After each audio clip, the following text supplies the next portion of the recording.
morning, Dog Nation. I'm Brandon Adams, and this is DawgNation Daily, the daily podcast for Georgia Bulldogs fans. We're presented today by Pella Windows and Doors, and we're glad to have you with us as a part of our show here today. Boy, so much to get into. Looks like Georgia's made two coaching hires, both of these guys, for different reasons, I think.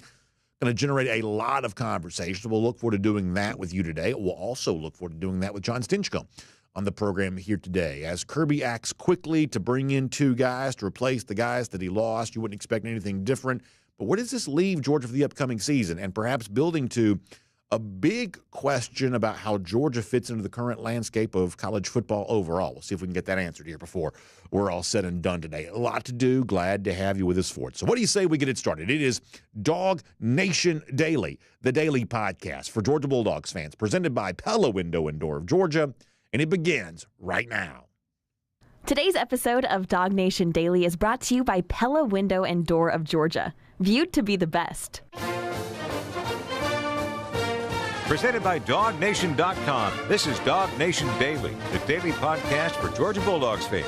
Here's your host, Brandon Adams. It looks like Georgia has acted pretty quickly here to hire a couple of assistant coaches over the weekend. That's not officially, confirmed by Georgia, but it has been widely reported, including at DawgNation.com. So we're going to operate for a moment here as if both these pieces of news are true, because we certainly believe that they are. And when it comes to what Georgia's bringing in the wide receiver coach and what Georgia's bringing in the running back coach, I think there's sort of one big question that needs to be answered about both of these hires kind of together. If you don't mind, though, I kind of want to build to that and sort of take both of these individually for a moment and then kind of get to the sort of larger overarching question about where this leaves Georgia within the current landscape of college football. Let me begin instead by this. Matt Zenitz, reporter now for 24/7 Sports, on Saturday puts out that Georgia is expected to hire James Coley as wide receivers coach, sources tell 24/7 Sports. Now, that was the news as of then. We certainly believe that's where all this is heading. We assume that Georgia will make this sort of official here in a moment. And let me just acknowledge this to begin with, elephant in the room. This is a little bit awkward, I think, for some Georgia fans. James Coley back at UGA. We addressed this on Friday, the notion that it could be Coley. What we said at the time was, hey, you may not have loved him at wide receiver. I should say you may not have loved him as your offensive coordinator, but he's certainly qualified to be the Georgia wide receivers coach. He's been good in that role before. He's respected as a recruiter at a multitude of stops along the way during his coaching career, so you may not have loved him in the one role, but I think that you will appreciate him in this role. However, it's fair to point out that not every Georgia fan necessarily feels that way. For a lot of Georgia fans, there's this thought of, well, how come this program is going back to something that was thought not to have worked in 2019? And while I think those Georgia fans will probably eventually be very glad to have James Coley as their wide receivers coach, the truth is, I do think that's a fair question to ask. I don't think that's an unfair topic to sort of kick around here of, wow, isn't it interesting that Georgia's going back to a coach that a lot of people a few years ago had sort of decided they weren't very happy with. And if you think about this, in the span of time that we've been doing DawgNation Daily, presented by Pella Window and Door of Georgia, we've actually been pretty lucky. We've been very, very lucky. But in one respect, we've been, pretty lucky in that for a show like this, where it's always more fun when good things are happening for UGA, man, there's a lot of good stuff happening for Georgia on a regular basis. We're not forced to have a lot of unpleasant conversations around here. But what the one thing we do try to do, because we wouldn't be able to respect ourselves if we didn't, and we would imagine we'd probably lose respect from you if we didn't either, we do try to be as honest as we're capable of being on a regular basis. And so when something's not good, we have to try to say, hey, this is not good. And when James Coley was here in 2019 as the offensive coordinator, I think our commitment to honesty caused us to say, this guy's not doing a good job. This offense is not functioning as well as it could have been. And if you've been with us for the entire time we've been on the air and you want to go back and kind of like chronicle sort of like, appendix style, all the things that we've sort of talked about, I would imagine James Coley may be the single figure associated with Georgia football over the course of the span of time this show's been around that we've probably been more critical of than anybody else. We just thought that was probably deserving.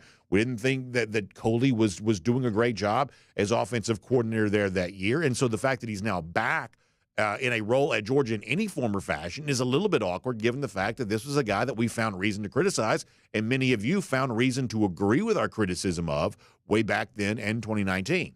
So it leaves you wondering, okay, what do you do with this now then? He's back, different role, or at least than the role he had when he left here for the 2019 season, but back at Georgia nonetheless. How do you feel okay about this, knowing the last time that James Coley was employed, not every Georgia fan, with perhaps good reason, was happy with the job James Coley was doing? So let's talk under those terms here for a moment. I think the one thing you do take a little bit of comfort in is that when you look at the lackluster results for the Georgia offense in 2019, when James Coley was at the helm as offensive coordinator, is that Coley himself was more than happy to own the fact that the results were not as good that year as they needed to be. In other words, the results may not have been what you wanted, but James Coley didn't have his head buried in the sand about that. He sort of took that head on. In fact, if you want to go back to the time in New Orleans just before the Sugar Bowl, oftentimes coordinators are speaking before these bowl games. James Coley, speaking about the Georgia offense there at that time, admitted that the season that Georgia had offensively, the reason why they were in the Sugar Bowl and not the college football playoff, probably because of some offensive results that weren't quite what they should have been. James Coley took that head on back then near the end of his only season as Georgia offensive coordinator. This is what Coley said back then. Everybody knows, everybody's talked about, the play on the outside and, the questions on Jake. And you know what? I got to do a better job, first and foremost. Starts with me, right? So, I'm looking at myself hard and criticizing myself and busting my tail to get that in better. And then, we do have to put some pieces in place for a quarterback in the pass game. We got to put some pieces in place up front for the running backs.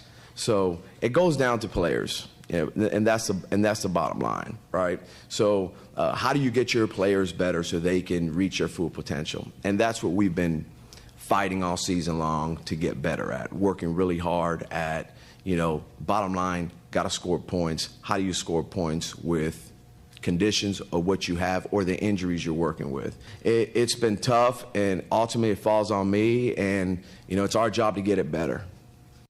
So you would obviously love for the results to have been better, but the fact that Coley owned the fact the results weren't good enough, I think you at least take some comfort from that. The other thing you hear him say there is, hey, we've got to put pieces in place to help our quarterback. Well, as the offensive coordinator, Coley's responsible for so much more than just that. But in terms of putting the pieces in place, now James Coley gets to focus more on that job as wide receivers coach. It'll be his job to put those pieces in place. He also talking about getting players better. Once again, the development part of this is something that Coley now, I think, can focus on a whole lot more. A person smarter than me in the past has said that when it comes down to what a football coach's job is, you got to go out and acquire talent. You got to develop that talent, and then you've got to deploy that talent, on the field. Well, when it comes to how the talent is deployed, the strategic decisions you make as a coordinator, yes, it is true that James Coley was left somewhat lacking, in all of that. But when it comes to acquiring talent, James Coley has an incredible reputation on that, and developing that talent and getting it better, we think that he can be more than capable there too. He won't be the offensive coordinator at Georgia. He'll be back in a role that I believe he's a lot more comfortable, and he is certainly capable, I think, for the job that he's going to have. But let me go back to the bigger picture here for a moment, because, the debate you see among Georgia fans, you'll see this on social media, you may see this on message boards, you'll see this in comment sections like the show that I'm doing right now, is there's the sort of faction that says, I'm not sure I like this. And then there's the sort of faction that kind of comes back and says, well, you just need to trust in Kirby. You need to trust Kirby. That's the phrase that you see a lot when it comes to the sort of Georgia football fan chatter, including my own conversations. I have with my own friends in private discussions, this idea of, well, I'm not really quite so sure about this, but I'm going to choose to trust in Kirby. Now, obviously, on the one hand, well, why wouldn't you trust Kirby Smart, right? I mean, all football coaches know more than I do, but someone who's as successful as Kirby Smart is, 2 national championships, of course he knows way more than I do, and most of you would admit that he knows way more than you do there as well. But here's the thing I'm going to tell you on sort of a fan-oriented show like the one we do here. Just because Kirby knows more than us, that doesn't stop us from having the opportunity to sort of kick this kind of stuff around. The sort of Monday morning quarterback tradition of, hey, let's talk about coaches' decisions. Let's just talk about sports. Let's talk about our opinion of sports. So just because Kirby Smart knows more than all of us, and just because his resume would somewhat make him immune to criticism. That doesn't take away our right to criticize. In other words, if you're a Georgia fan, I think that Kirby Smart probably should have earned your trust, and I think he probably should have earned your loyalty. But I don't know that any man, is supposed to get fealty over to anybody else. And I think you have a right to sort of question this and discuss this in whatever terms you want to. So if you're a Georgia fan who's a little skeptical of this hire, I think you have a right to feel that way, even if ultimately the thing that's supposed to win out is Kirby's track record of making seemingly one good decision after another. Now, you would come back and say, well, BA, the one he made in 2019 wasn't good. Bringing in James Coley in as offensive coordinator, that wasn't a good decision. Does it feel like he's sort of making a similar decision here by bringing James Coley back?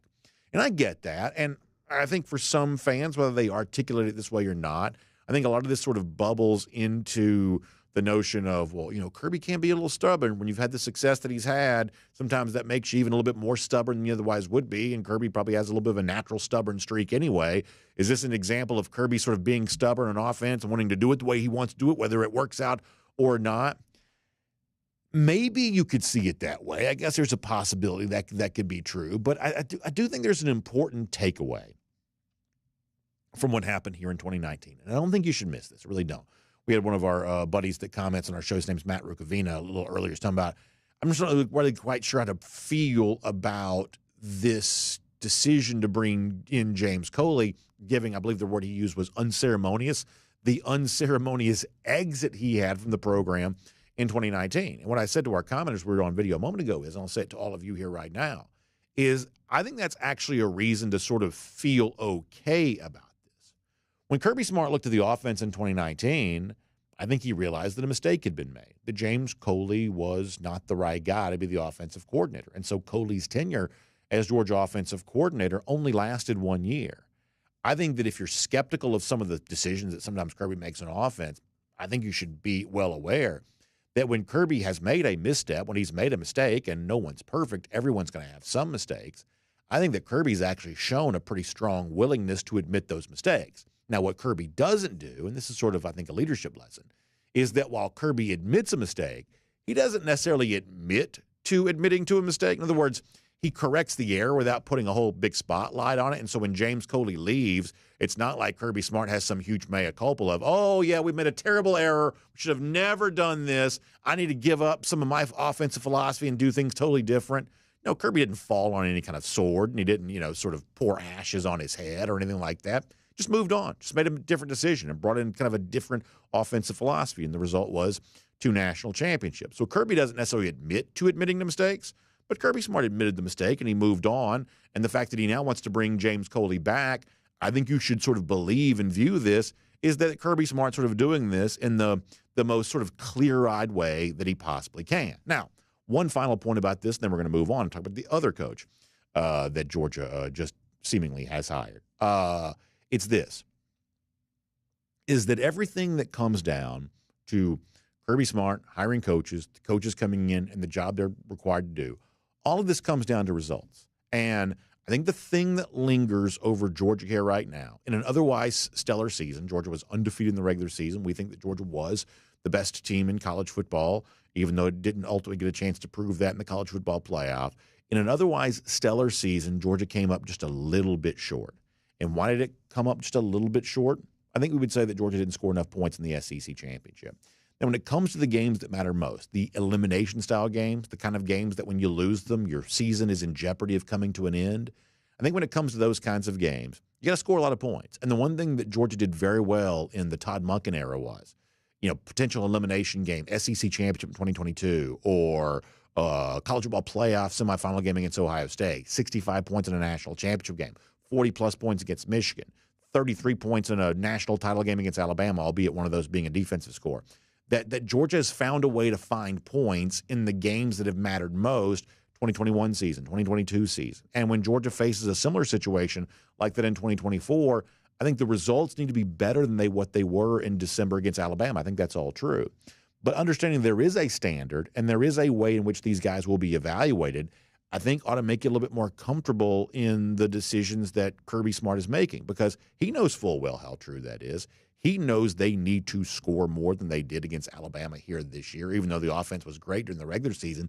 That version of the offense didn't show up against the Crimson Tide in December. And that can't be true in 2024 if Georgia's going to get back in the national championship business. So the decision to bring in James Coley and the other coach we're about to talk about, that represents the best efforts that Georgia can make to be as good as it needs to be on that side of the ball. And we've seen what Georgia's best efforts look like in the past.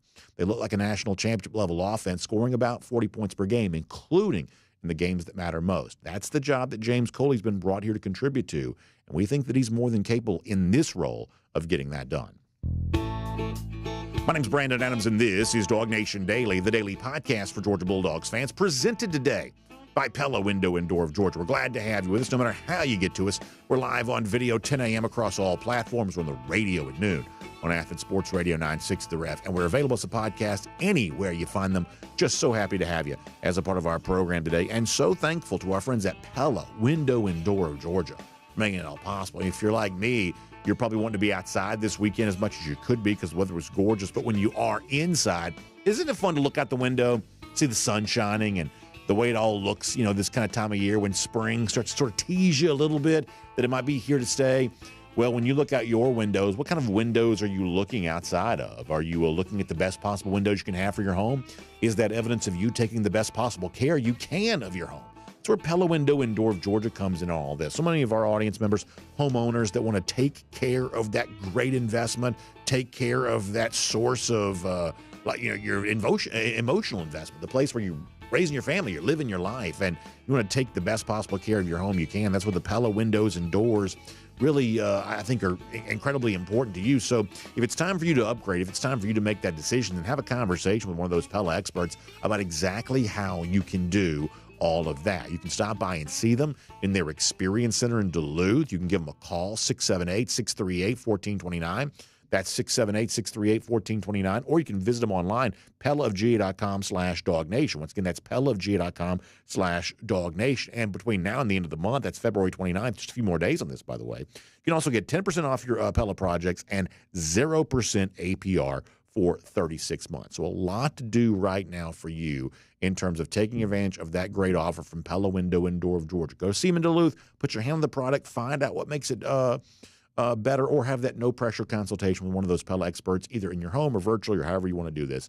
You can just do all of that and discover why Pella Window and Door of Georgia truly is viewed to be the best. But when you talk to them, tell them the BA from DawgNation Daily said they would take good care of you, because I truly know that they will. All right, we're going to get John Stinchcomb here coming up in just a moment. Let me set up the conversation with John, though, by going around the doghouse here for a moment and now talking about the other assistant coach that it appears Georgia is on the verge of making here. Not official, but all but official, I guess, at the moment.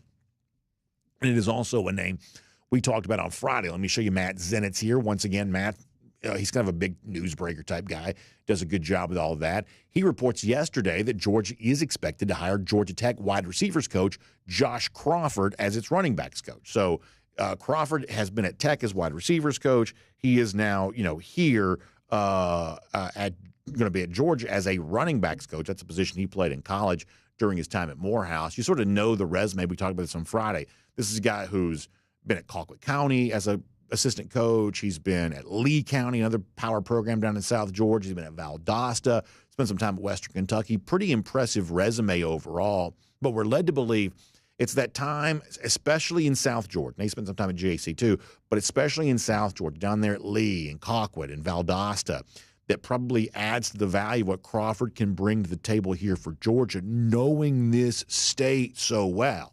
And this matters a lot right now because for the class of 2025 and the class of 2026, this state is incredibly deep at a lot of positions, including the one in particular that Crawford's going to be recruiting, but he'll be handling that area for Georgia in some respects there too. In fact, you want to go back to December here for a moment. Kirby Smart talked at the time about the nature of in-state recruiting, the fact that one of the punctuation marks to Georgia's 2024 class was winning a big high-profile battle for K.J. Bolden out of Buford, taking him away from Florida State and kind of breaking the curse, so to speak, there at Buford, perhaps setting the stage for some major league in-state battles in 2025 and 2026. And going back to December, Kirby Smart talked about his view on winning recruiting battles in the state of Georgia. Actually, we don't have that, so let me move past that there for a moment. That's my error. and instead talk more about how Crawford gives you a chance to do that. Because when Crawford was hired at Georgia Tech, he was just in his first season a year ago, part of Brent Key's staff. When Crawford was hired there at Georgia Tech, he kind of openly acknowledged then, having been at Western Kentucky, somewhat limited college experience, coming down to Georgia, that working there at Georgia Tech, he was going to lean on his time as a Georgia high school football assistant coach for, how he, hoped to do a better job there with the Yellow Jackets. That was true in Atlanta. It's definitely going to be true in Athens. This is Crawford kind of talking about his own sort of in-state experience and kind of what that matters to him in terms of being an elite recruiter now at a place like Georgia. Here he is when he was introducing himself to the Georgia Tech audience. Obviously I spent 10 years in this state coaching high school football and some really, really good programs. And so that allowed me to establish some really good relationships with a lot of coaches in this state, and also have an opportunity to coach a lot of good players. And so from coaching in the state, that helped me from a relationship standpoint. And then I was very fortunate, to be in some of the top programs in the state and the Southeast, which I felt like prepared me from a coaching standpoint, from a work ethic standpoint, to be able to, translate, at this level and do a good job. And so I'm very grateful to that. I say that all the time. I'm very grateful for my high school tenure. I think it's had a big time effect, on, any success that I've been able to have at this level. So there you go. Crawford clearly talking very openly about that time as a Georgia high school football coach, power programs like Colquitt, like Lee County, like Valdosta, and clearly making that a big part of how he was branding himself when he was introducing himself to Georgia Tech this past spring. And you better believe, for Georgia, who wants to be down there, one of the top running backs in the state right now is Usmani Cromah, for instance, down in Lee County. Colquitt County big-time players every single year. That was also a spot where Georgia lost a commit this time a year ago, or around this time a year ago when it comes to Nycar. And Valdosta, obviously one of the power programs of the state. If Crawford knows those programs as well as he does, that gives Georgia a chance to have even deeper inroads down there. And that is clearly a very valuable thing. But let me say just one more thing, though, before we bring on John Stinchcomb on all of this. I think that's great. I think that Coley's history as a great recruiter is a strong thing there as well. I do think, though, that the one question, I'm going to talk to John more about this here in a moment. I think the one question that probably still needs to be answered about all of this, and I don't know that I necessarily have the answer to this. I don't know that anyone knows the answer to this as of yet. But the one question that's still sort of out there is, okay, so clearly you like what Crawford has a chance to do in-state recruiting. Clearly James Coley, South Florida, that's the place he has the deepest ties. He has a long track record of really succeeding down there. But how does that job change now in light of the transfer portal, where now your recruiting efforts are also about recruiting your own roster over and over again? And especially the position like wide receiver that Coley's being brought here to coach and recruit, knowing that NIL is such a prevalent part of the overall discussion about wide receiver recruiting, how different is the position coach's job in the NIL and transfer portal era, and how much are things changing now from when Del McGee was hired in 2016, or when Brian McClendon, was kind of making a name for himself as a college coach? What Crawford and Coley are stepping into at Georgia, how different is all of that now? As I said before, I think that is the big question, but I don't know that it necessarily has an easy answer. So let's see if our next guest can help us out with that on the Crawford hire, on the Coley hire, and a whole lot more. Let's get ready to talk to John Stinchcomb here on DawgNation Daily, presented by Pella Window and Door of Georgia. Sounds like John's not quite ready. Is that right? We'll get John here coming up in just a moment. We'll talk to him about a lot of that. And, listen, I'll circle back to what we were saying a moment ago. If you're a Georgia fan, somewhat skeptical about James Coley coming back, is that the right thing to do here? We'll ask John that question straight on. Obviously, John would have had some strong opinions back when it comes to the Georgia offense in 2019. How should you feel about this here right now? My guess is John will still have some strong takes there on that. And Crawford and what he brings to the table. Let's cover all of that ground and a whole lot more. John Stinchcomb, now he's ready to go with us here on DawgNation Daily, presented by Pella Window and Door of Georgia here today. From Athens and across the SEC or wherever the recruiting trail may lead, here's a DawgNation.com insider. Boy, it's great to have John Stinchcomb here today on DawgNation Daily, presented by Pella Window and Door of Georgia, especially on a day like this in which there's big news out there as far as what Georgia's doing to act quickly. You lose Brian McClendon in the NFL. You lose Dale McGee to a head coaching job, and yet Georgia's striking quick here by bringing in James Coley, bringing in Josh Crawford, who's a little bit of a new name for some fans, although a guy we did talk about there on Friday. So, John, let me pick up with you before we get to the two coaches individually. Let me pick up with where I was a moment ago. I think the big question that sort of lingers around some of this is how the job of a position coach is perhaps different than it once was. When James Coley was first a part of the original Kirby Smart coaching staff, boy, we were celebrating, oh, man, huge ties to South Florida, great recruiter. And the truth is he proved that to be true. Tyson Campbell comes to Georgia in large measure because of James Coley. He was very influential in bringing George Pickens here. That's not from South Florida, but an example of the kind of recruiting efforts that James Coley's capable of. But now it's an NIL age, especially at the wide receiver position. And I guess I'm sort of left to wonder, how much do these elite recruiting chops kind of matter at a time in which, NIL, gives, a whole lot of leeway to other programs, and, transfer portal makes it kind of hard to sometimes keep everybody that you perhaps bring in. What kind of job, how is the job changing that Crawford and Coley appear on the verge of taking here for Georgia? I think it's an evolving role across the board. You look at what their ask is, and it's certainly changed over these last 3 years with NIL, but being a good recruiter, being able to connect and build relationships will always matter. And Coach Smart has said it on multiple occasions that he wants coaches that not only are additive in the meeting rooms and able to progress players as they come to the University of Georgia, but you got to be able to get the right guys in to be as competitive as Georgia has been. And these latest two additions are replacing guys that were highly talented at building those relationships, and now they're coming in and have made their own hay, if you will. Coley's a guy that we're familiar with, and like you just mentioned, has been able to connect with players. So NIL is most certainly a factor, and for a lot of guys, one of the leading factors. But the ability to build relationships, the ability to connect with these kids and let them know that coming to the University of Georgia is going to be in their favor as they try to, create the careers professionally that almost every single player that comes to the University of Georgia is expecting. They want to be able to do that with the assistance and the improvement of a guy that they trust and know that can get them there, and B, somebody that they can form a relationship with and know that their best interest is at heart. So I have made it clear that I believe that just because James Coley wasn't a good offensive coordinator, that doesn't mean that I don't think he's a good wide receivers coach. I think this is perhaps a really good fit for the role that Georgia wants him in here right now. And yet I've also said I think Georgia fans are fair to question that. I think they're fair to ask the question of, are we sure we want a guy that we didn't like the last time he was in a role at UGA in this role here now, knowing how high the stakes are in an expanded SEC, expanded playoff, tougher, sort of road to hoe here in the 2024 season. Are we sure this is the right decision? I think it's a fair question, even if I think the answer is perhaps yes. So I'll ask you that.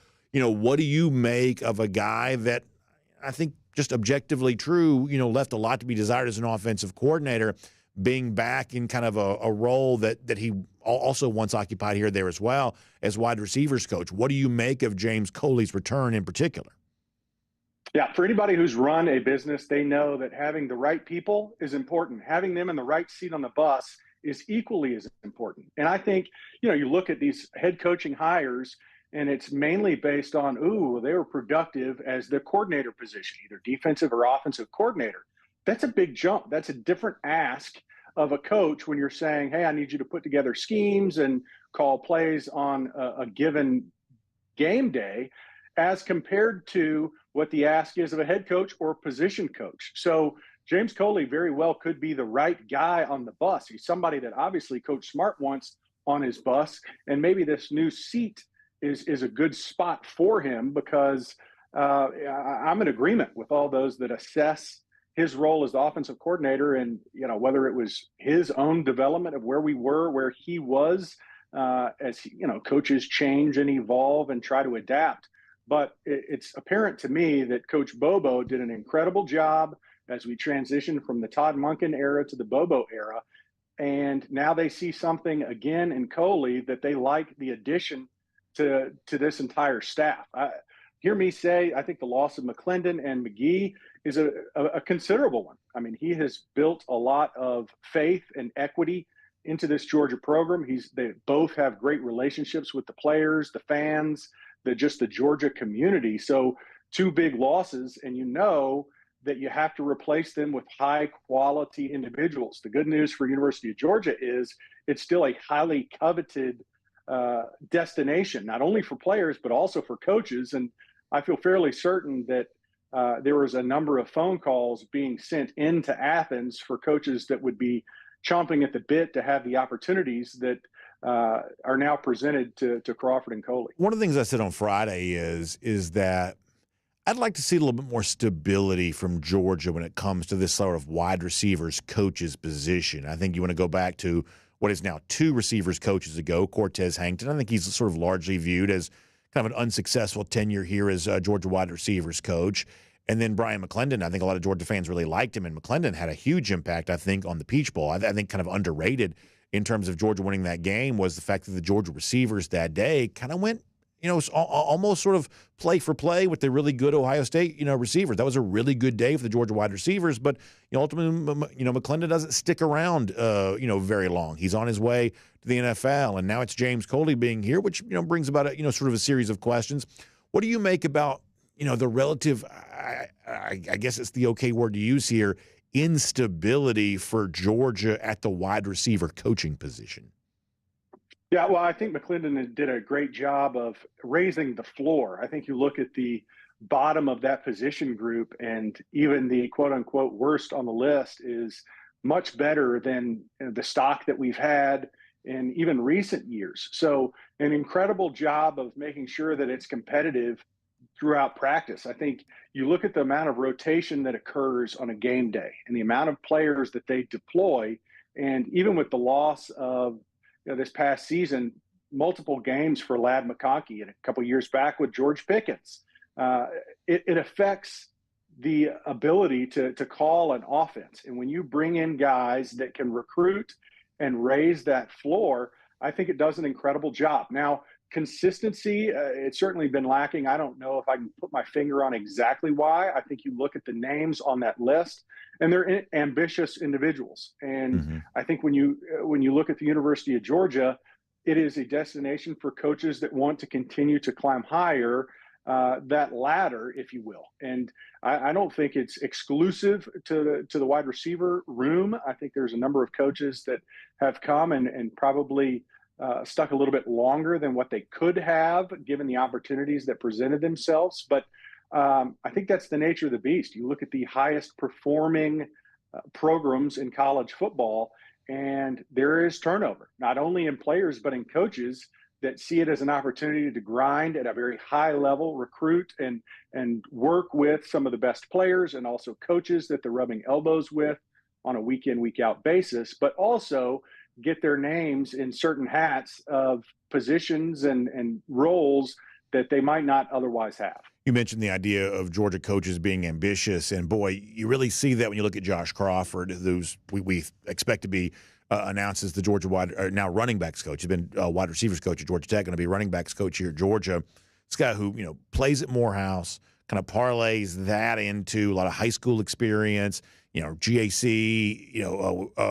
Lee County, Colquitt County, Valdosta.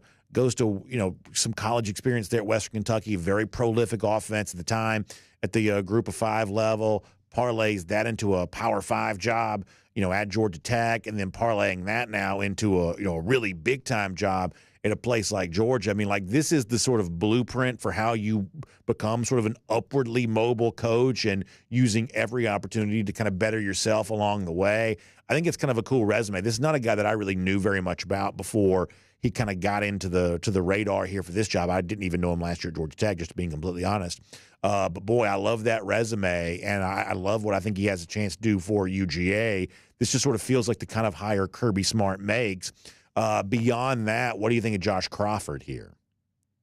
Yeah, don't know a lot about him, but I think it's similar. You hear that resume and you say, golly, there's a lot of parallels to Coach McGee in that there's a lot of deep ties here within the state. There's opportunities for him to connect not only with the players in our state, but you look at some of these coaches and you see their upward mobility. You see the track that they've been on, and at each position, someone at a higher level recognized a unique talent. It reminds me of someone like Sean McVay, who, only a few years back was a high school coach, and then you fast forward about a decade and you say he's now leading a team into a Super Bowl, and say, man, there's some guys that are uniquely talented, that understand the game, that for those that they're around, given the opportunities, they see something special. And, again, I don't know a lot about Coach Crawford, and it's pretty lofty air to say he's, in that same conversation as a Sean McVay.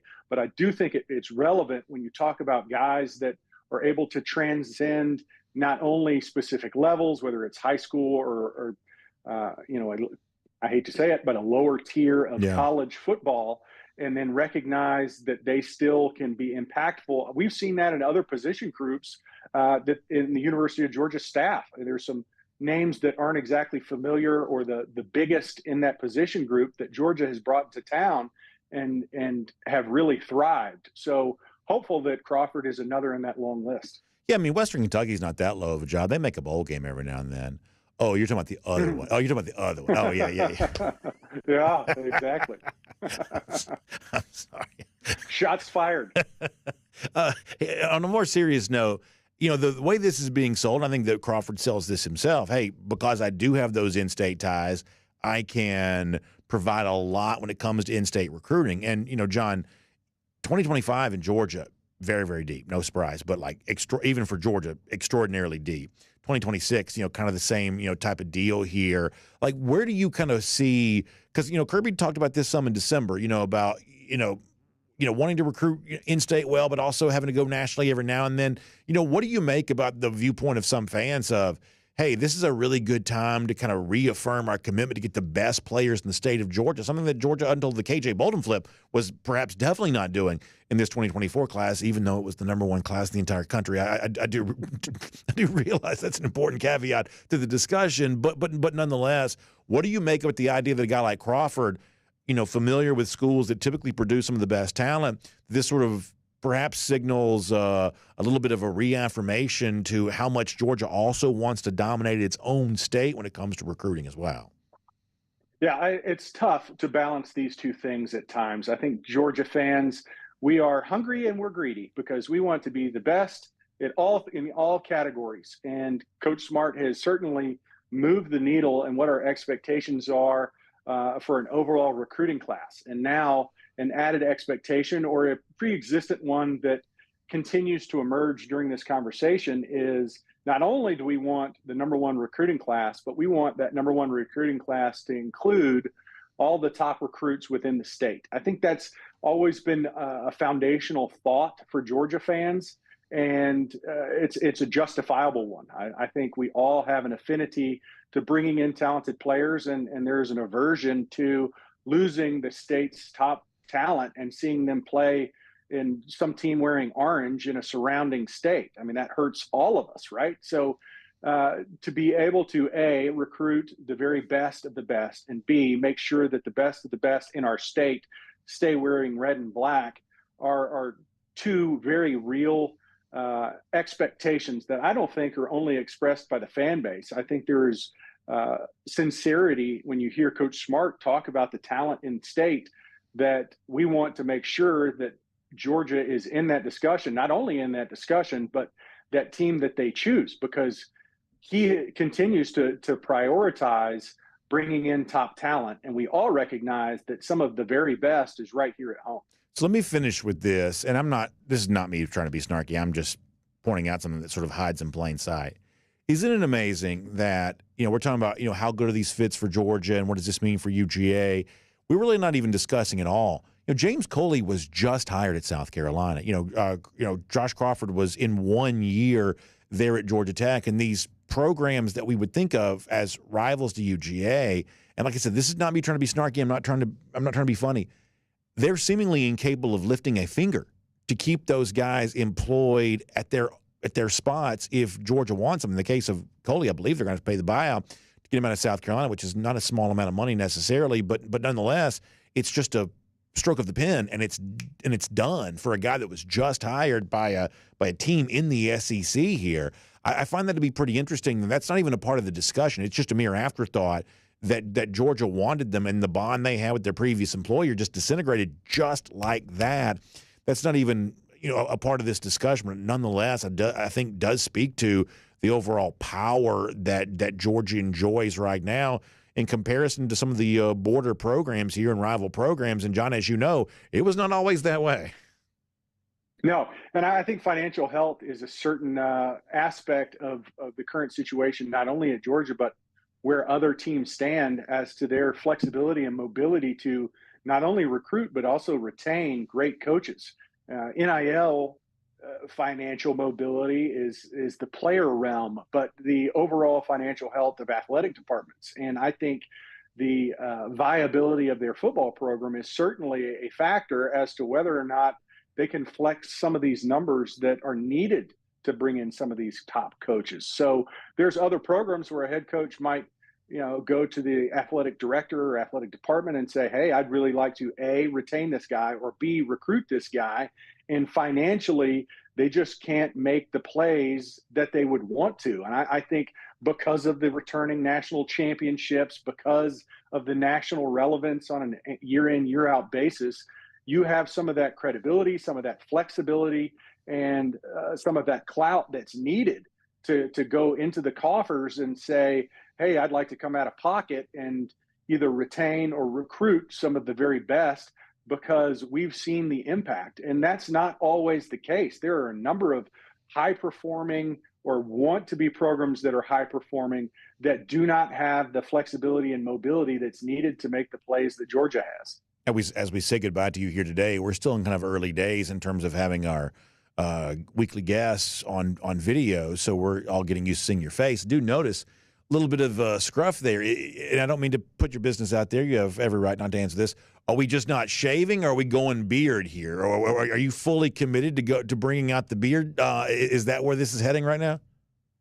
BA, I'm not fully committed to it. I am certainly testing the waters on it. Our church is putting on a Good Friday performance, and I'm going to test my thespian chops that day, and they've asked, if possible, for a number of the characters to grow beards. So I don't know if I'll actually make it to the end of the month, but I'm going to give it a good try. So it's so funny that you bring this up because, A, back in the Bible days, everybody had beards, so that's what that's all about. But I was actually going to ask you, because I do know your wife a little bit, I was actually going to ask you, is she okay with the Easter pictures having a beard? Like that's honestly where I was about to go with that of, knowing your family a little bit, knowing your wife a little bit. Is she going to be okay with the bearded version of the Easter picture? Because every family obviously gets the Easter picture.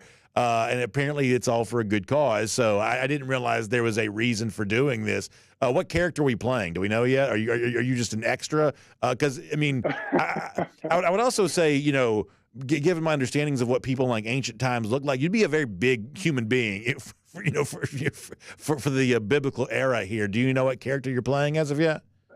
I am. I'm slated to be the centurion that actually crucified Jesus. So not exactly the most positive roles, but I'll see if I can channel my inner villain. Yeah, you don't want to get typecast. Converted at the end. Yeah, you don't want to get typecast that way. But it probably does make a little bit more sense of you in sort of the Roman soldier role. That probably makes a little bit more sense, John.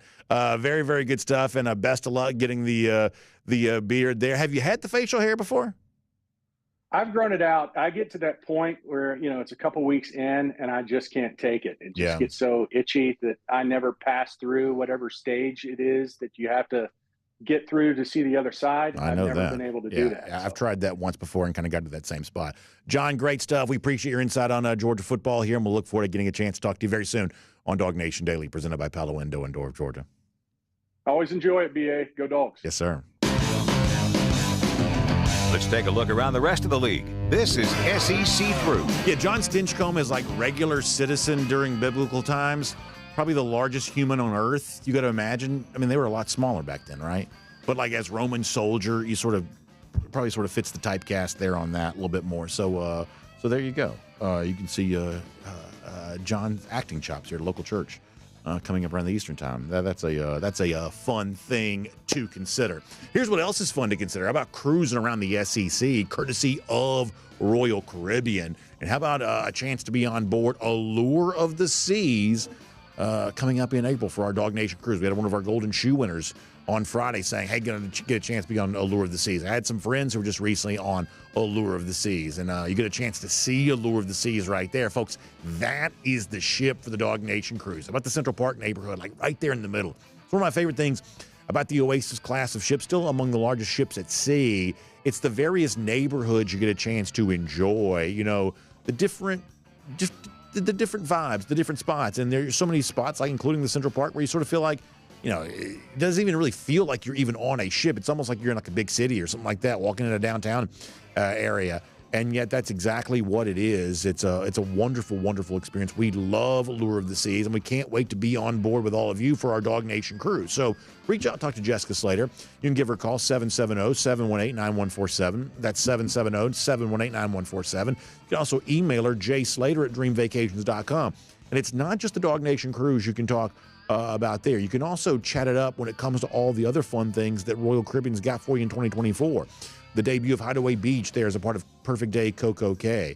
Icon of the Seas. I know you've heard me talk a lot about that. How about Utopia of the Seas, the brand new Oasis class ship, which is debuting in Port Canaveral, sailing out of Port Canaveral coming up in July. You got two of those great things, many great things there coming up for you in 2024. So stay tuned for all of that. Just so many extraordinary things going on when it comes to Royal Caribbean, and Jessica Slater's got you covered on all of that. And by the way, if you want to find out more information for the DawgNation cruise, you can also go to the website royaldogs.com there as well. That's royaldogs.com. I'm watching the video here, and you're seeing the Flow Rider there, the surf simulator, two of those on the back of Allure of the Seas. Man, it's going to be a fun ship to be a part of. Cannot wait to do all of that with you. So let's do some cruise around the SEC through stories. We got a sort of a strange collection of stories for you here today. Let's start with something serious. On Friday, it was announced that Tennessee is going to win. Tennessee, we don't use the word Tennessee and win very frequently in the same sentence, but they did win in court against the NCAA. They got their injunction against the, I think I'm using the right word. I don't like the legalese talk sometimes because I feel like I never speak it correctly, but I believe they got the injunction against the NCAA, who wanted to kind of basically investigate Tennessee for alleged infractions involving NIL. Court said, no, you can't do that. So essentially what this is being interpreted as, and we certainly, don't have any reason to dispute this, is sort of the end of the NCAA having oversight on so-called pay for play. That from now on, collectives can sort of openly do what they were always sort of doing to begin with. I mean, most of this was about semantics. And part of the reason why there's so little transparency about NIL is because there were state laws in place, whether they were enforceable or not. There were rules in place, whether they were enforceable or not.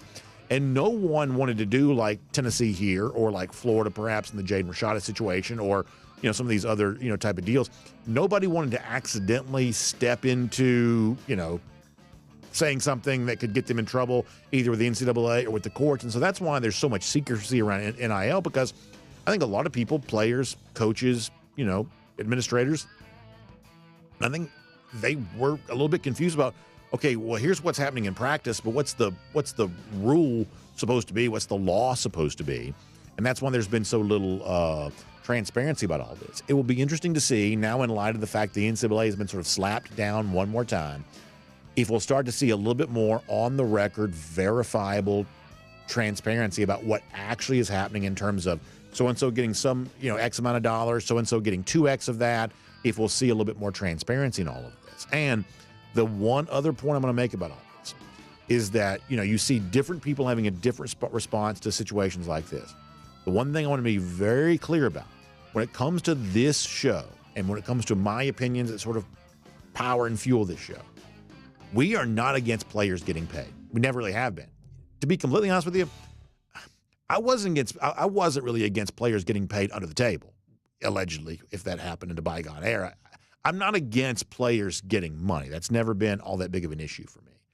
I am against players becoming employees, and I am against players unionizing, so to speak. And I am against, the idea that what we sort of think of as the college system now has to be destroyed and trampled on and rebuilt by people who've never built anything. I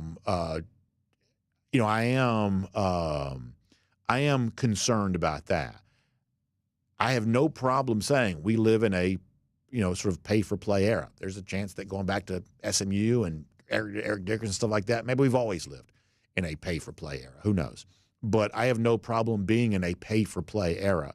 But if pay-for-play means, well, now you got to unionize, now you got to make people employees, I think the amount of unintended consequences that sort of spiral off of that leave college sports unrecognizable. And when you take something that's been as popular as college athletics is and you create something that is unrecognizable compared to its previous form, of course there's risk associated with it. Of course there is. So I think the wise question to ask is, and it's not obvious to me that people are asking this, but the wise question to ask is, okay, how do you fairly compensate while also keeping this as college athletics? When I say college athletics, I don't even mean the college part. I just mean, college athletics is a uniquely American thing. I think that's one of the things that sometimes endangers it. It is a uniquely American institution. How do you protect the institution while also taking good care of the players? That's the question to ask. And yet it's not obvious that people seem to fully understand that in this ongoing discussion. But bottom line is Tennessee does win in court. Billy Napier, we'll find out if this is a win for him later on, but he does make a couple of staff changes here. Jesse Ackerman looks like he's been brought in to replace Craig Fitzgerald. Florida suffered the indignity a few weeks ago, as you'll remember, of losing its strength and conditioning coach to Boston College. Say that again and ponder on that for a moment. Looks like Jesse Ackerman's going to be the replacement there, but maybe more importantly, Russ Callaway appears to be getting a promotion to co-offensive coordinator here. Callaway had been on the staff, now going to get the new title. I don't know what this means for Billy Napier, though. Napier is the play caller. Napier is also in sort of a put-up or shut-up year. Is some of this a way of insulating himself from the kind of criticism that comes when you're not winning enough games, or is this an attempt to kind of change the voices in the room for what Florida's doing offensively? I think that Florida fans themselves want to know this. Obviously, I'm a Gator hater, and I revel in their misery. But objectively speaking, I think Florida fans are asking the same question I'm asking right now because I do think they perhaps want some new voices.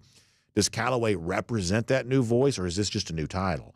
I think it's Florida fans are having that discussion as much as anything else.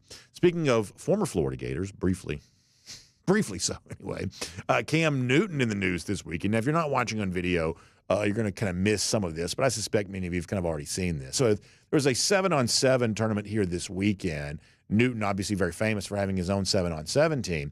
And my understanding is, and I know very little of the facts on this, but Newton was essentially jumped by a couple of guys representing a different 7-on-7 team. And I got to tell you, and I don't know how much of this is what I should be saying, but nonetheless, I kind of gained a measure of respect from Cam Newton in all of this. I mean, to be honest with you, like Cam Newton's obviously a giant of a man, of course. We saw that when he would face pass rush in the NFL. But he gets jumped by two dudes at this 7-on-7 event. He doesn't flinch at all. Just to be completely candid, someone who dresses the way that Cam Newton dresses, I would assume would not be great at fighting. But the truth is that Cam Newton more than holds his own in this situation. And you might imagine, and you would be right to imagine, I'm not the most experienced guy in the world when it comes to fisticuffs. I'm not a very seasoned pugilist. Not very experienced when it comes to combat. So I haven't been in a lot of fights. But I would imagine when you're the couple of guys here that jump Newton, there's going to be nothing worse than when you jump a guy, when you start something and you realize you're not going to be capable of finishing it, because that's what happens here. These guys jump Newton, and Newton's just throwing him around like rag dolls. And, he's not fazed by any of this at all. He's wearing a very strange hat, and it doesn't move off the top of his head, not one iota. So in a roundabout way, I gained a measure of respect for Newton here because clearly it seems like, he was not the instigator. He was instigated upon, and yet Newton more than handled his business. So give him a little bit of credit, I guess, for all of that. Another story here involving a little bit of video there as well. You may have seen the after effects of the Wake Forest win against Duke this past weekend. They stormed the courts there in Winston-Salem, and the Duke player kind of falls down, kind of gets injured, and this sort of brings back a debate that happens from time to time about court storming and should we ban the court storming? Should we? This happens more seemingly. Happens some. I mean, we shouldn't say more and back. We've had some pretty high-profile instances in football there as well. There's obviously the thing with Caitlin Clark the other day when she took the flop after she got hit. The Duke players seemingly kind of doing some of the same type of stuff here. Although, admittedly, I'm sure you don't love having all these people in your face. So, I have sort of a complicated feeling on this. I find it very interesting that there are certain voices in the media that will absolutely be as clear and unambiguous as possible when it comes to fans, what fans get wrong, fans shouldn't be storming the court. And yet those voices don't seem to be nearly as clear when it comes to the more significant issues that college athletics seems to face right now. Like, make a list of the biggest problems in college athletics. Fans storming the court after a basketball game is like number whatever on the list, but it's not 1, 2, 3, 4, 5 or anything like that. There's a lot more serious issues in college athletics. But some of the voices that are super clear about their disdain for fans on this, not quite as clear when it comes to, more high-powered officials that perhaps are sources or at least, high-ranking enough to earn protection. Sometimes it seems like we don't get quite the same level of clarity when it comes to certain voice in the media. I'm sort of, to the extent that you can be pro-court storming, I sort of am pro-court storming. I don't have a whole lot of I'm not scandalized by the fact that fans want to run onto the court, especially when ESPN shows it on TV all the time. So I think some of the court storming stuff is, sort of overstated. I'm sorry the guy got hurt. I am, but I'm not sort of anti-court storming. Although I have been in some court storming situations. I mean, insert your own joke here, but there haven't been a lot of instances in which Georgia fans have been able to storm the court. But when I have seen that go down after basketball games, you are sometimes surprised that more stuff doesn't happen with some of that kind of stuff because it is sort of a weird situation having the players and the fans so close together. But I think there's also a way to make some of that kind of stuff a little less dramatic. No surprise that Duke seems to be courting some drama there when it comes to some of that kind of stuff. Speaking of drama, a couple other stories for you real quick. So South Carolina, Williams-Brice Stadium is going to host an English Premier League match. Can somebody remind me, who are we? It's Man United and Liverpool, is that right? Man United. So these are like two of the biggest clubs out there. It's also going to be the match, whatever you want to call it, friendly, is going to take place in August in Columbia, South Carolina. It's going to be 7,000 degrees. Now, the only thing I know about like Great Britain in the summer is what I've learned from watching the British Open, where it's like always raining and overcast. I'm assuming that's the way it is in Great Britain all the time. I'm guessing they're going to be falling out in Columbia like it's Bunker Hill. Do these British folks know what they're going to get into when it comes to this summer heat in Columbia, South Carolina? That's going to be rough. So we'll see how they handle that there. Obviously, also kind of an interesting way. I'm assuming that South Carolina gets some money from this too, right? I mean, maybe kind of an interesting way to use your stadium, which sort of lies dormant for most of the year. Get a little extra money in the coffers. Kind of an interesting move there for the Gamecocks. And speaking of interesting moves, one final story to give you here, this sort of outside the SEC. Eric Bieniemy, you know him, been discussed a lot because he was an assistant coach for a long time with the Kansas City Chiefs, working underneath Andy Reid. Bieniemy had sought to be a head coach and so wanted to get away from Reid, became offensive coordinator with the Washington Commanders this past year. That didn't really go all that well. Obviously, that coaching staff was completely blown up. And so now Bieniemy's taking a different step, coming to the college ranks, going back to a part of the country he grew up in there in Southern California. He's going to be Deshaun Foster's first offensive coordinator as UCLA goes into the Big Ten. So Bieniemy was a guy at one point in time who was thought to be perhaps in the mix for some NFL head coaching jobs. For whatever reason, that hasn't materialized. And so now Bieniemy going to college as an offensive coordinator here. So kind of an interesting move as UCLA deals with the aftermath of losing Chip Kelly, who left the head coaching position to go be an offensive coordinator, now making a pretty big high-profile coordinator hire from a guy that had gained a lot of fame in the NFL in recent years. And with that, will make that cruising around the SEC courtesy of Royal Caribbean. And as we wrap up here today, we'll do so with a couple of golden shoes. We'll show you the first one on the screen. So Abe Froman sends this in. I don't know who this is. You may be surprised to learn I don't know a ton about hockey. I don't even want ice mixed with my bourbon, much less with my sport. So hockey, not a thing I'm super acquainted with necessarily. But apparently someone on one of the pregame shows, is this the one that's on the Turner Network? One of their analysts was wearing a Georgia Ice Dogs sweater, I believe you call them. I believe in hockey those are known as sweaters. So Abe Froman sharing that with us there. One of the analysts wearing the Georgia Ice Hockey sweater. So there you go, or Ice Dog sweater. Good stuff. Anytime you get a little Georgia representation on TV like that, it's probably worth a golden shoe. Appreciate Abe Froman sharing that with us. And a lot of you know that, speaking of sports, I don't know much about track and field, things like that. I don't always follow as well as I possibly could. But Georgia on Tap shares this. Christopher Morales-Williams sets a world record in the men's 400-meter at 44.49 seconds. Amazing, amazing. Once again, I won't pretend to be an expert on track and field, not even close to it. But anytime you're setting a world record, as Georgia itself put out, no one has ever run faster. And that is an amazing, amazing thing to be able to say. What a great, just cachet, great line on your resume. The fastest man in the world, at least when it comes to this particular event. What an amazing thing there. So we appreciate Georgia on Tap sharing that. And congratulations to Christopher Morales-Williams, who gets a golden shoe for his efforts there on that. Lousy, stinking Gators, they don't have any of the fastest men in the world right now. The only thing they're doing fast right now is sending Billy Napier to the unemployment line, at least at the rate things are currently going. And it's been 1,206 days since they've beaten Georgia. And that is our Gator Hater Updater. Y'all have a great day. We'll see you back here tomorrow. DawgNation Daily, presented by Pella Window and Door of Georgia. And on video, time now for the R.S. Andrews Cool Down. R.S. Andrews, one you turn to for your air conditioning, heating, plumbing, and electric needs. Showing up on time, doing the work that's promised, the price that's promised. You can trust R.S. Andrews on all of that. All right, we'll take your comments here. We also plug in. I'm close to losing my battery here for a moment. So you want to talk about Coley, you want to talk about Crawford, you want to talk about really anything going on around Georgia football here right now. We'll give you a chance to do all of that. Let me see what getting a little bit of interference on it. Let's see if I can fix that. There you go. That's better. Had a little wire being crossed there. All right, let me go to YouTube there first, and we'll kind of see what's going on here. UGA Boy for Life Brunetti, glad you're here in the comment section today. Crow King 123, I meant to mention this, and I did. There were a couple things we haven't really mentioned. Diamond Dogs sweep, was it Northern Kentucky? That was last week, right? Anyway, they swept their series, and they had walk-offs on both Saturday and Sunday, right? So I think they're 6-0 to begin the Wes Johnson era. So you got some good stuff going there on that. Lance D says, nobody wants to talk about Coley. Just now we have to.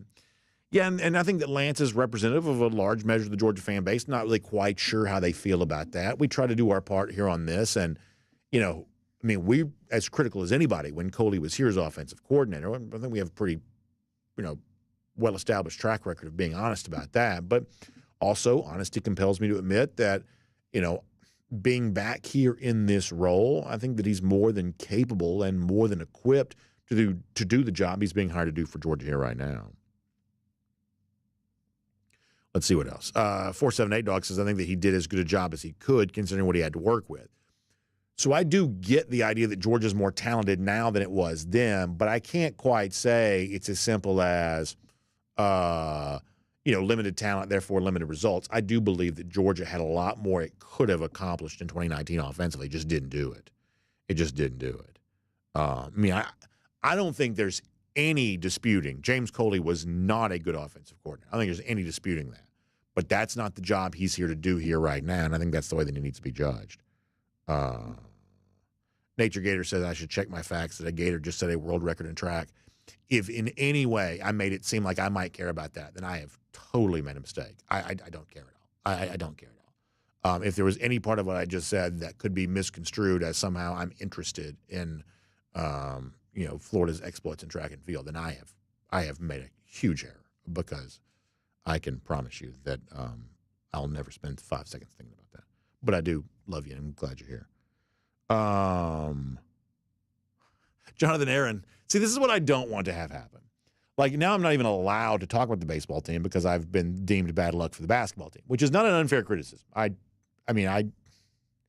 certainly brought what seemed to be a pretty, big wet blanket to the basketball team. But I would like to have the right to talk about baseball.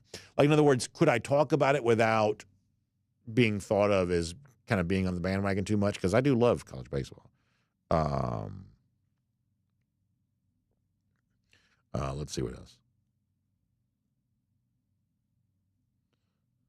else. Spencer Clark also mentioning the incredibly sad thing, and sad's not even the right word to use. Honestly, I can't use the words that I want to use as it relates to Lincoln Riley.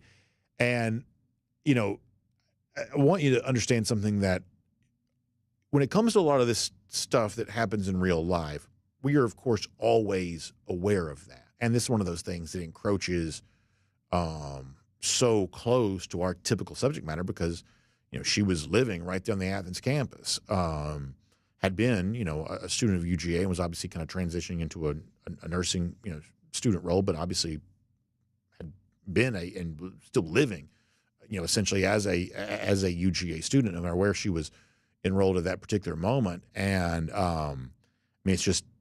it's one of the worst. My wife and I talked about this yesterday. Just one of the worst stories you'll ever hear. And goodness knows, I probably feel this exact same way about all of this that so many of you do. So, yeah, obviously that is out there, and we try to be a diversion from as much as that as we can possibly be. It's a very important story. There are a lot of important stories that we don't always talk a ton about. This is clearly a very important story. I think there's some really critical questions that need to be asked and answered about a lot of this, and yet ultimately that's something that we're kind of content to leave to the people that ought to be asking and answering those questions. But I can promise you that our heart breaks over that story the same way that anyone who becomes acquainted with that story are going to. So don't assume that if we're not talking a ton about it, that means that we don't know about it, or that we're not moved by it. I can promise you. I can promise you that I find that story as just heartbreaking and troubling, and as so many of you do. And yet, sometimes you want to break from things like that. And so that's, I'm at work right now, right? And that's what we're doing. We're trying to be that. But in my life and in my heart, I find that story to be just horrendous, just horrendous. And so I'm glad that so many of you, are, obviously responding to that in your own way. But man, what a terrible thing. Terrible thing. Let's see what else is going on here. Paul Moon, going back to 2019, saying he thought that Coley was the problem, but I'm happy to agree to disagree. He said, I put Fromm's regression on Coley. The truth is, and this is going to earn me lots of criticism, I'm guessing, from some people, is that, now I'm blanking on his name. What was the guy? What was the guy that was here before? I just blanked on his name in 2017, 2018 as offensive coordinator. Like, I didn't think those offenses were always that bad. Now, 2016 was not great, but 2017, 2018, statistically speaking, those Georgia offenses are pretty good, especially at a time in which scoring overall in college football wasn't quite what it would become the next couple of years. We were still in a little bit of a lower sort of output. Jim Chaney, thank you very much. I'm telling you, y'all, we joked about Friday. I'm going to be in my 80s still doing this job. I'm not going to know anybody's name by then. I'm not going to know anybody's name by then because Jim Chaney, I didn't have it. I wasn't going to get it. I didn't have it. Yes, Jim Chaney, who left to go become Tennessee offensive coordinator. You go back and look at the performance for Georgia offensively in 2017, 2018. Jim Chaney, you can make all the jokes you want to. And clearly, him going to Tennessee did not prove to be the coup they thought it was going to be. But his offenses at Georgia in 2017, 2018 were really not that bad, statistically speaking, compared to the rest of the SEC. So, I do think our buddy Jake suffered a little bit from a transition with an offense that just didn't function quite as well. And listen, I'm not going to drag James Coley for that each and every day. This is the first day he's been rehired, and so we're just sort of talking about this here right now. And we'll give, Jake a chance to speak about that this week if he'd like to. But I do believe, people sort of, I forgot his dadgum name, so clearly Jim Chaney's for the most part been forgotten about. But you go back and look at the overall offensive performances in 2017, 2018, they really were not that bad compared to the rest of the SEC. 478 Dog says it took the 2019 LSU game to get Kirby to open up the offense. Yeah, a lot of people would sort of say that seeing how explosive one could be, I think convinced Kirby that you need to be a little bit more explosive than Georgia was. I believe that's probably true. Spencer Clark says that Todd Monken spoiled us. He set the standard for us. Yeah, Monken just was really good at his job. He was just really very good at his job. And, once again, speaking of things that people don't always remember, they were pretty good offensively in 2020. And, that's kind of a forgotten season. I think most of 2020 probably should be forgotten. But there were some performances in 2020 where, you're like, well, I don't really know what this season is. I'm not really quite so sure what Georgia is. But I sort of like what Georgia's doing offensively. Todd Monken seems to kind of know what he's doing here. And every play caller gets criticized. But Monken wasn't getting any criticism. Even after a couple of Georgia losses, Monken wasn't really getting any of that criticism. And sometimes there is wisdom in crowds, and the fact that the Georgia crowd had sort of seemingly embraced Monken was like, yeah, this is kind of a signal this guy's going to be pretty good. Let's see what else.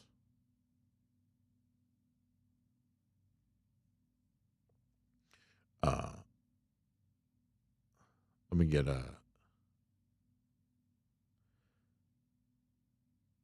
Lance D on the subject, Sean McVay and Stetson Bennett. So I saw this story. I think this happened when I was gone. So I'm not fully acquainted with what McVay said about Stetson Bennett. I'm not. But I guess I'm of the belief that Stetson Bennett is on a long journey and that returning to football is only a part of that journey, I guess. I really don't. Like I said, I know that McVay said something. I believe I saw that headline on our site, but I didn't read the story. So I'm not fully acquainted. This is right when I was coming back, having been out of town. So I'm not all that well-versed on what McVay said. But it sounds like from Sean McVay's perspective, if I'm reading between the lines on your comment correctly, that McVay, not quite so sure about Bennett's return to the Rams here right now. So, yeah, there you go. Obviously, I'd love nothing more than for Stetson to be back playing football again, things like that. But certainly sounds like, whatever, that has caused him to step away from the game is a more significant thing in his life right now than returning to the game. Doesn't mean that'll always be true, but it sounds like that could be true here right now. Lance D says, that's about all McVay said, but it speaks volumes. Yeah, here's the other thing, too, and this is just the way that it is. The NFL is also a very matter-of-fact, bottom-line type deal. Like, NFL, like, a lot of college coaches love their players. And, like, they love them. There's a very relational aspect to a college coach and a college player oftentimes. The NFL, it just can't be that way because the old saying of, NFL stands for not for long. Coaches get fired. You have to maximize your roster potential. I'm not saying this is always true, but it is frequently true that NFL coaches do not love their players. It is a very transactional relationship. NFL coaches are appreciative of their players to the extent those players can help further the coach's professional ambitions. But the moment that's not a thing anymore, there is no relationship there. It's all transactional. And so Sean McVay is not a bad guy, but my guess is that Sean McVay barely knows Stetson Bennett and only has a transactional relationship with Bennett.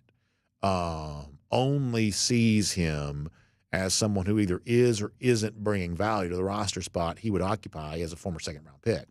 And, so McVay not really saying much or not really putting it in kind of sort of flowery terms.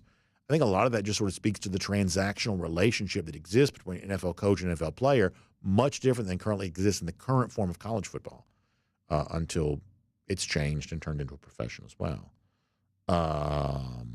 Let's go to Facebook for a moment. See how folks are doing over there. while I'm waiting for this to pull up, I'll check out DawgNation. Yeah, Eddie is on the desk. Eddie's got a little far away. Let's see if we can move him over here. Yeah, so there you go. You see Eddie a little bit better. How about this? DT says that he ran onto the field at Jordan-Hare Stadium. We should interview DT about this sometime. For the infamous water cannon game. This is 1986 Georgia-Auburn. Now, we have a lot of people who are younger than me that watch the show. Y'all got to go find this on YouTube. This is one of the craziest things you'll ever see. And there's a lot of good stuff on YouTube about this. So Georgia goes on the road, wins at Auburn. James Jackson was Georgia's starting quarterback, wasn't able to play that day. Wayne Johnson played in place of him and led Georgia to victory.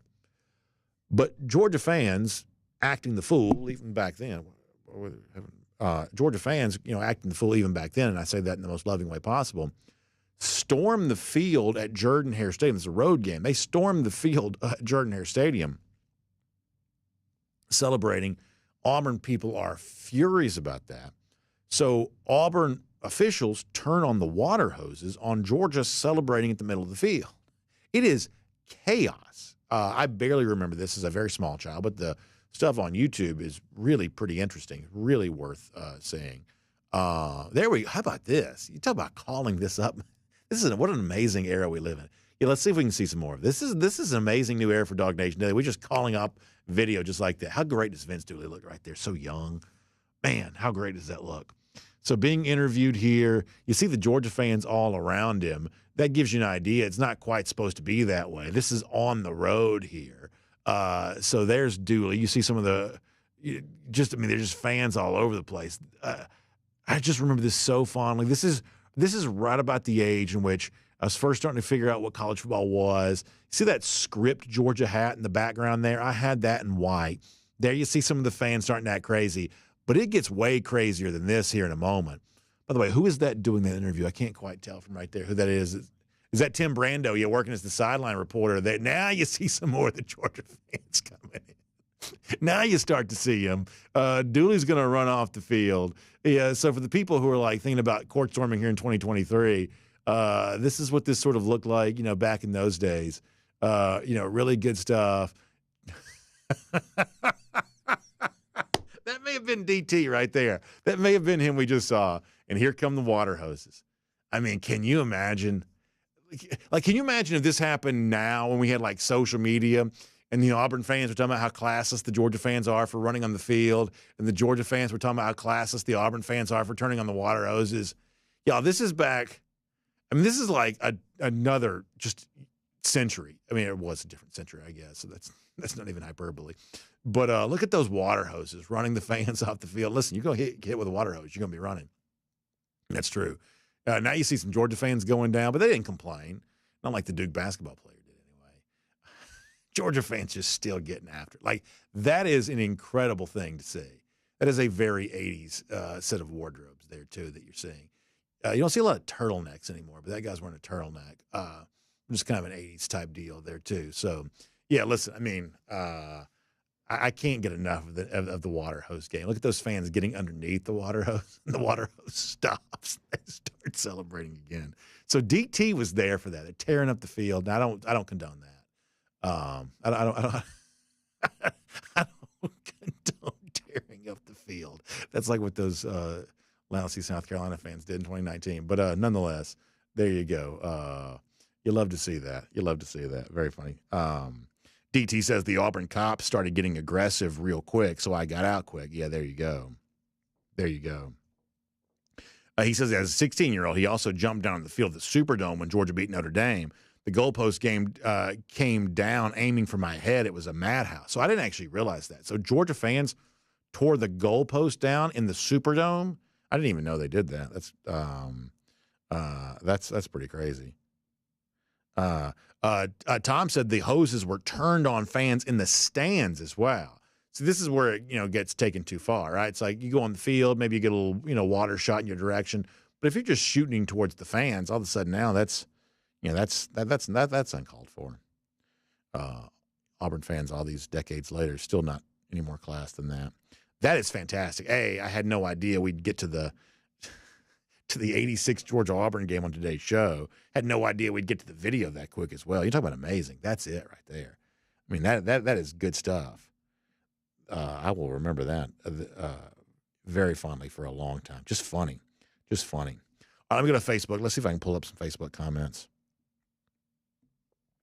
Bell Jones says that Auburn used to tear up our hedges every time they would win.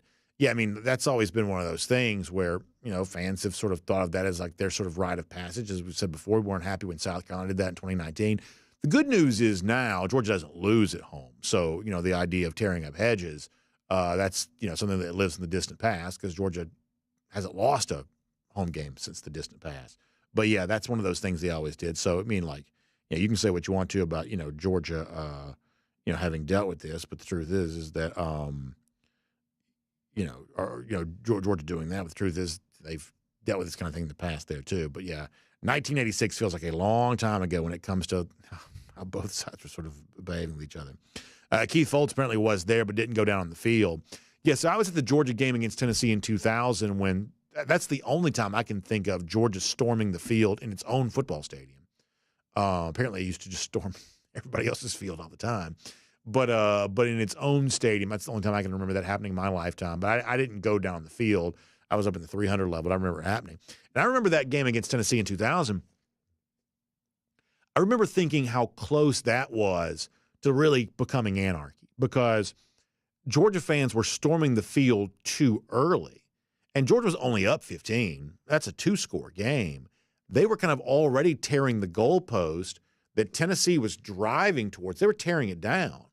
So if Tennessee would have – this is one of those things that people don't quite remember about this, but in 2000, if Tennessee had scored a touchdown, they had the football. If they would have scored the touchdown, late in that game, they wouldn't have been able to kick an extra point on that side of the field. Yeah, there you go. Really fun. There's Coach Donnan also looking nice and young. You'd love to see that. I love that white hat, by the way. But so that's 1:26 to go in the game. Tennessee's got the football. I mean, you talk about this is exactly what I was describing a moment ago. So the ball's at the 50. There's less than around 90 seconds to go in the game. You see the fans coming on. They're already tearing the goalpost down. If Tim Wansley doesn't intercept that, there's a chance that Tennessee has to – I don't even know what you do. Would you go to the opposite end and kick the extra point? By the way, those silver britches look good too. My gosh. And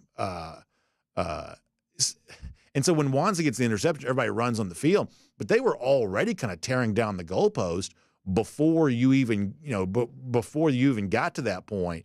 Like, what would have happened if Tennessee scored? Like, would they have kicked the extra point to a wobbly goalpost? This almost became Georgia fans running on the field far too early. Is that our buddy Randy McMichael? How about that? Randy McMichael getting a little bit of a scene there. And I remember hearing those goalposts when they snap. Those things snap loud. So there you go. That's Georgia fans doing all of that. That's a lot of fun stuff. Good video. Really, really good stuff. And after all that, I still can't get the Facebook comments to pop up here. So Facebook, we may have to try you again here in a minute. Natalie says she misses the silver britches. Boy, I do too. You see that shiny sheen of that silver? It pops, man. It really does. It really does. Joe Simpson says he was somewhere in that mass of humanity. That's really cool, Joe. That's really cool. Jonathan Aaron wondering what Todd Grantham is doing these days. I do not know. Where is Todd Grantham now? I'm not sure. I am not sure where he is.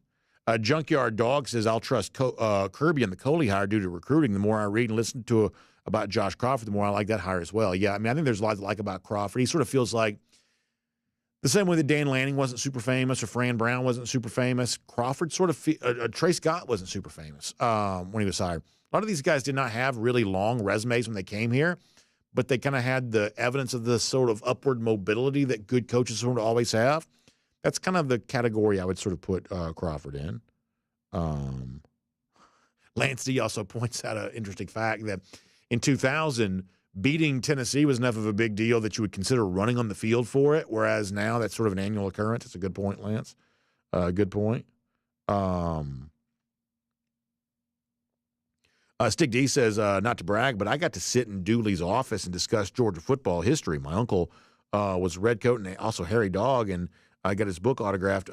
That's really cool. So I'll tell you this, Stick. So when I was very little, I was probably like a fifth grade or something like that. That's when the Buttsmere Heritage Hall opened, and we got a chance to go. Anybody was invited to go to like the open house. You could just sort of see it. And the one thing I did, which I don't know if you're supposed to do, but I did do this. I went into Coach Dooley's office, my grandfather. He was the one that kind of got me into Georgia football. I need to show this picture sometime. So I was like kicked back in Coach Dooley's desk, hands back, feet up on the desk. It's a great picture that I just remember my grandfather taking. And I've got that picture still. I need to bring that in because that was pretty good stuff. Pretty good stuff. Johnny Surf Dog says, I'm just going to forget about these position coach hires. Kirby's the man and we're good. Yeah, I mean, look, talent acquisition is still the name of the game. And, both Coley and Crawford are being brought here with talent acquisition in mind. I think that's true. Bill Shirley says that Todd Grantham is the defensive line coach for the Saints. There you go. He's probably a little bit better suited for the NFL anyway. There you go. Let's see what else is going on here. Still no Facebook, y'all. I'm sorry. I may pull that up on my phone in a second.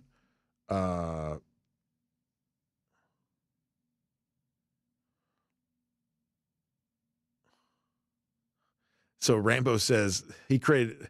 Listen, now I can't condone this, but I'm just reading what Rambo put. That he created a diversion at the hedges with on-field security so my friends could steal an end zone pylon after the 1982 Auburn game. That's the look at the sugar falling out of the sky game, the famous Larry Munson call. He says, and he did not get arrested. I mean, you talk about a bygone era. I mean, these days you get arrested for sneezing in the wrong direction. But back then you got Rambo basically aiding and abetting theft. It was just sort of laughed off. Hey, it's all in good fun here in the SEC. I can't condone Rambo's behavior, but boy, you're talking about a different time. That is a different age. Rambo said he basically called his shot near the end of the game that he was going to go down on the field, which is very funny. Very funny there too. All right, here on Facebook for a few minutes. Eric Dvorency and Donald Davis talking about Hines Ward, and Ward is clearly, as we talked about on Friday, he's made it clear that he'd like to be a coach at Georgia. But the one thing about this that has just never quite felt real to me, and I'm repeating myself, is the fact that Kirby's just not that public about this kind of stuff. So if Hines is being that public, then somehow this is not kind of coming with Kirby's blessing is the only thing that I can assume. Now, the reason why a story like this also has life is because, as some of these commenters were just talking about, Hines Ward clearly played the game the right way. He was an elite recruit. But in addition to that, sort of brought a blue-collar mentality to the sport. So, of course, you'd want every single one of your players to be like Hines Ward. Of course you would. And so the idea that Hines Ward wants to help bring that to Georgia football, well, who wouldn't want more Hines Wards as a part of UGA football? Of course that's the case. But while, like Josh Crawford, James Coley, those were two names we also mentioned on Friday, while they're nowhere near the football player that Hines Ward was. And, the football figure. I mean, there's a lot of people who know who Hines Ward is. There are a lot fewer people who know, who Crawford and Coley are. If Kirby Smart thinks that these other guys are a better fit for this particular role, and I thought that John Stinchcomb brought up a really good point, that it's not just getting on the bus, it's getting on the right spot on the bus. And, that for this particular role, a guy like James Coley, who has a history of being a recruiter, a guy like Crawford, who looks like he's, kind of spent his entire life preparing himself for this moment, they just may be better fits overall. Alan Verbonchik brings up an interesting idea. How about Hines Ward as an analyst at Georgia? I don't think that's a bad idea at all. I'm not saying that all you can be is an analyst, but it would be kind of fair to say, okay, like Jarvis Jones has been, kind of in that. I guess he's more of a grad assistant than an analyst, but I think that's right. Jarvis Jones has been spending a lot of time around Georgia football, and boy, how cool is it to see like a great player like that just hanging around the program? Like no one would say no to Hines Ward just being around the program. And then you can see. I mean, I told the story on Friday. I mean, I had a guy I know that was a coach at a different SEC team who told me that he was tasked with writing 100 handwritten notes per day. 100 per day. You know how much time that takes? And then turn around and do it all again the next day too? I mean, you know, like you got to really want it like you want your next breath to really be able to do that as a job. And maybe that is what Hines Ward wants to do. But spending more time around the program might be a good way to determine that. Barry Watkins on the subject of Mike White. Yeah, I mean, listen, I'm not going to do like the, you know, hot seat talk or anything like that, but it shouldn't be impossible for Georgia to be better in basketball. So whether it's the high school kids they're bringing in or another round in the transfer portal, they just need to be better than this. It was fun at the beginning of the year, but a lot of that enthusiasm was not kind of generated by White. It was just sort of natural enthusiasm that exists around the program because there are people who would love to see Georgia be good at basketball.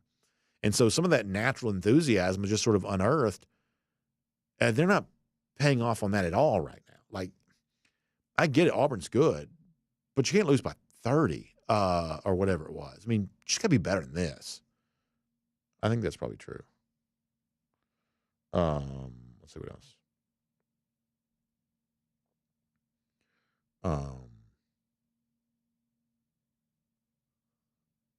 Mitchell Proctor on the subject of maybe trying to double down on wide receiver recruiting, which goes back to the one question I asked John Stinchcomb a little earlier, kind of the big question around all of this. Okay, so James Coley, an accomplished recruiter, specifically with wide receivers. Looks like, you know, Crawford's got a chance to be a good recruiter too. Now, he'll be a running backs coach, but he'll have influence in other positions as well. But what does it mean to recruit, especially the wide receiver position in a day and age when we're told that, hey, money matters more at that position? Jeff said this on Friday. At that position, money may matter more than anything else and more than any other position. You know, has the role of position coach kind of changed? I think that's one of those things I'd like to hear Kirby talk about. I don't know that he would want to talk about that candidly, but if he was ever asked about that, I think that's a pretty interesting topic. Joseph Kennedy, also on the subject of the backs that Georgia currently has. There's definitely a lot more speed in that room. Now, I don't think you can count Dwight Phillips yet. I love Dwight Phillips, but I think that Dwight Phillips is a little ways away from being a guy that you probably, you know, want to lean on too much. It's a very different kind of player, but I love rolling the dice on that speed. I absolutely do. Trevor Etienne, a little bit more maybe of the kind of thing, and Nate Frazier too, perhaps, where it's like, okay, you're putting a lot of really legitimate speed into the Georgia running back room right now, and that could be great.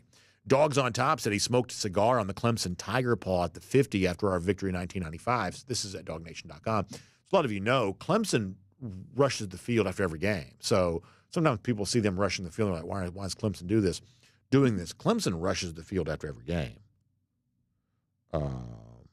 Barry Watkins says, I'm really worried about our 2025 running back class. Well, I mean, that's what Crawford's going to have a chance to do. He's going to have a chance to sort of set his own board, right? So how does Bo Walker fit into that? I don't know. You know, when you look at a guy like Ousmane Kromah, you know, I think that there are some interesting evaluations out there for guys, you know, in sort of, you know, future classes of, you know, when it comes to the state of Georgia, the running back spot. A little bit of a split opinion, you know, what kind of player is Kromah really? I think you hear different people saying different things about that. I won't pretend to be a scout, so I won't share my opinion at all. But I think that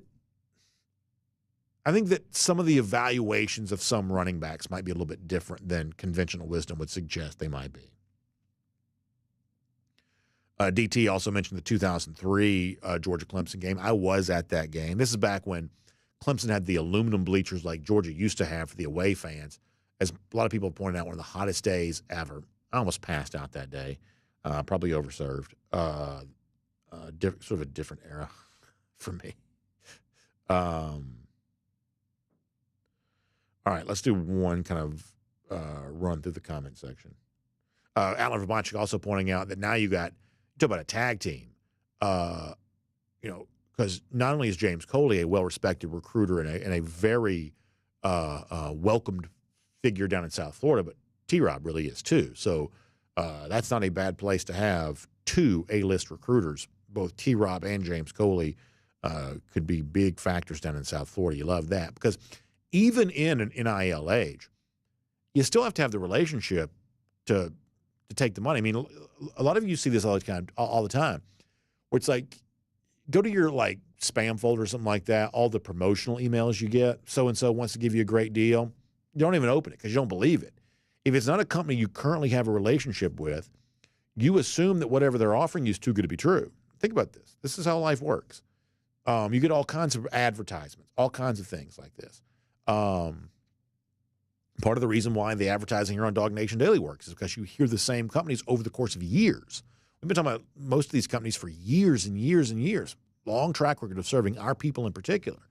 And because you have the relationship in place, you're more likely to believe the claim. Recruiting works the same way. That if I'm like Big State U and I offer five-star receiver $1 million, if that receiver doesn't know me, doesn't know much about the school, then there's just a natural tendency to assume that the $1 million offer might be too good to be true. Whereas, someone like Coley or T-Rob or someone like that who's good at establishing a relationship, well, now when the NIL offer is made, it just comes across as more believable. And it's easier to get to yes because there's already a relationship in place. And that, folks, is how that process works. Cassie Turner says she's counting down the days until Georgia football is back. Cassie, I'm right there with you. Let's see what else. Lance D says if the 4 and the 5-star wideouts start showing up on the roster, then the Coley critics will owe him an apology. And you're right about that, Lance. And listen, Georgia fans are good about this. Georgia fans are more, as I said earlier in the show, look, everybody's got a right to have the opinion, the Monday morning quarterbacking, it's sports talk. Everybody's got a right to sort of share their opinion. If it turns out to be wrong, whatever. And just because, Kirby Smart is as accomplished as he is doesn't take away our right to have some fun by debating, was this the right thing to do or not? It doesn't have to be that serious. What I'm saying? Kirby Smart has earned our loyalty, our respect, and our trust, but I don't think anybody deserves fealty. This idea, I'm not even going to express an opinion because who am I, lowly me, in light of the obvious greatness? No one deserves that level of fealty, even someone as accomplished as Kirby Smart is. But the point is what I love about Georgia fans is they'll get in here and they'll, go back and forth with me, go back and forth with each other, and everybody kind of gets into their, little corners sometimes. But for the most part, now there have been a couple of instances where this wasn't true, and we kind of called that out when that was the case. But for the most part, Georgia fans let the scoreboard tell the story. So it's like, as you said, they may be anti-Coley, but if James Coley starts bringing in, Travis Smith, all these big-time wide receivers, they'll be the first to say, hey, I'm glad I was wrong. I love that about Georgia fans. I really do. I feel like they didn't always do that for Stats a Minute because of how entrenched that conversation got. But for the most part, Georgia fans are pretty good. We saw some of this with Mike Bobo this year. Now, Georgia probably did not score as much as it should have in the SEC championship, but during the season, Georgia was among the more prolific scoring teams in the country. A lot of Georgia fans were like, hey, I may have had my preconceived notion, but I'm happy with the results. So Georgia fans will be the first through the door with the hot take, and if the facts don't support the opinion, for the most part, Georgia fans are usually humble enough to turn around and say, you know what, I may have gotten this one wrong. That's been my experience anyway. Spencer Clark already looking ahead to SEC Media Days, who Georgia's spokesman will be. Let me give you an early thought, and then we'll check in on this later. So you got to send Carson back. I think you have to do that. I think you'll go Beck, Ratledge, Malachi Starks. How about that? Beck, Ratledge, Malachi Starks. You could also go Beck, Jalen Walker, Malachi Starks. But I believe that's what it'll be. Now, you could also do Warren Brinson, I guess, but I think my answer for now, and I reserve the right to change my mind, Beck, Ratledge, Starks. If it's not Beck, Ratledge, Starks, it'll be Beck, Starks, Jalen Walker. That's what I think. Am I wrong about that? Yeah, maybe I'm getting a thumbs up from Cody on that. That's the way that I would go. Spencer Clark says it sounds like the face of the team. Great picks, BA. Yeah, I mean, like Malachi Starks is just like the salt of the earth. In addition to being a great player, he's just like the salt of the earth. And so you love that. I think that Jalen Walker is kind of the same type of guy. I really do. So I think that that if fans don't already love those guys, I think they're going to really love them this year for sure.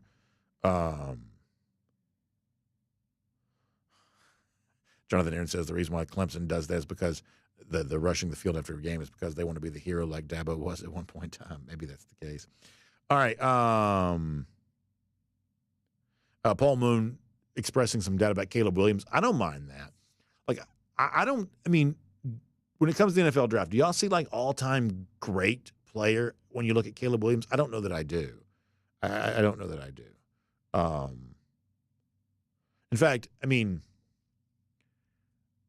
if the Falcons, who's my favorite team, if they had the number 1 overall pick, you'd have to take him. But if you told me I could have Caleb, Daniels, Drake May, kind of at random, I'd be fine with that. I mean, I certainly would not bet my mortgage that Caleb Williams is a better NFL quarterback than either Jaden Daniels or Drake May. I don't believe that I would. All right. Anything else before we go? Lucy Bowers-Boykin also. This is an interesting point by Lucy. Kirby's said before about how adamant he is that running backs be good at catching passes, and to have a wide receivers coach, previous wide receivers coach, now as the running backs coach, perhaps opens up some more passing game success. Maybe that could be the case. We already think that Georgia's in line for probably more of that right now anyway, because Georgia at its best has thrown the ball to running backs, and Trevor Etienne could be one of those guys that really commands a lot of that. I think that could be true. Dustin Williams says that Caleb reminds me of a bigger Kyler Murray. Is that a good thing? Is that a good thing though? Yeah, I don't know. I don't know. Baggins and friends on the subject of media days mentioning Dylan Bell. In terms of importance on the field, I would say that Dylan Bell is one of those guys, one of Georgia's most important players. But it's not always like 3 best players on the team that go to media days. And so I think other guys may be better candidates to represent the team at media days, although I do believe that Dylan Bell is going to be one of Georgia's most important players.